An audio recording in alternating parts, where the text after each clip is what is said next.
Béatrice Bringer, vous êtes conseillère municipale déléguée au déplacement. Alors, dites-nous comment se déroule le plan de déconfinement des transports à Deuil-la-Barre. Bonjour.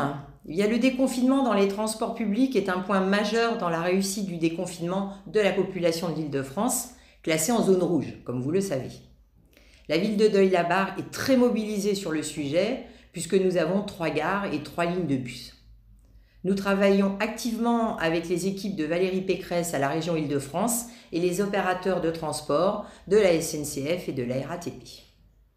Comme vous le savez tous, la mesure phare est le port du masque obligatoire dans les transports et faire respecter la distanciation sociale dans les bus, les trains, les métros et les tramways avec une capacité d'embord réduite à 15% de voyageurs est un vrai défi à relever. Pour cela, il faut maintenir le télétravail jusqu'à l'été. Pour vous donner un exemple, dans une rame RER qui avait 2500 passagers, il reste 800 places si on veut respecter la distanciation. Aux heures de pointe, elles sont décalées de 6h30 à 10h30 le matin et de 15h30 à 19h30 le soir pour mieux lisser le nombre d'usagers dans la journée. Alors, à l'issue de cette première semaine, quel est le bilan et y a-t-il une forte affluence de voyageurs dans nos gares de Deuil-la-Barre? Eh bien, cette première semaine, elle a été très calme et nous pensons que la semaine prochaine le sera aussi. Mais à partir du 25 mai, nous prévoyons plus de déplacements et donc du filtrage sera effectué aux gares de Deuil-Montmagny et à Épinay-Villetaneuse en présence des forces de l'ordre qui vérifieront l'attestation d'employeur que chaque usager doit détenir, vous savez, le véritable sésame pour pouvoir monter dans une rame de train. Est-ce que la police municipale intervient? La police municipale de Deuil, elle est très mobilisée tous les jours. Elle patrouille dans nos gares pour assurer la sécurité de tous, aux côtés des agents de la sécurité de la SNCF qui sont sur les quais.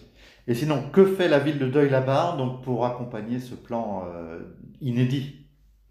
Alors la région Île-de-France, elle s'appuie beaucoup sur les maires pour déployer son plan et pour distribuer un maximum de masques aux usagers qui vont travailler. Mardi prochain, 19 mai, pour la 4e fois, l'équipe municipale distribuera des kits de masques chirurgicaux aux entrées de nos 3 gares entre 7h et 10h du matin, à Deuil-Montmagny, La Barre-Ormesson et au T11 d'Épinay-Villetaneuse.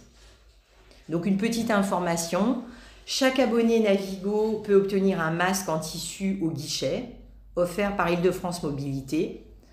Des distributeurs de gel hydroalcoolique sont installés dans les grandes gares et les stations de métro parisiennes. Et le nettoyage des rames SNCF sera doublé avec des brigades mobiles dans les trains. D'accord, merci de toutes ces précisions. Et pour terminer, avez-vous un message particulier à adresser aux Deuillois, Béatrice Bringer?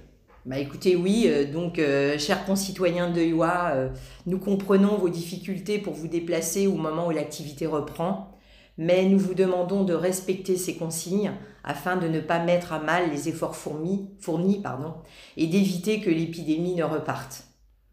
Et puis, merci de penser à utiliser le vélo pour vos déplacements ou la marche à pied, si vous le pouvez, avec les beaux jours qui reviennent. Merci à vous, Béatrice Bringer. Bonne journée. Merci.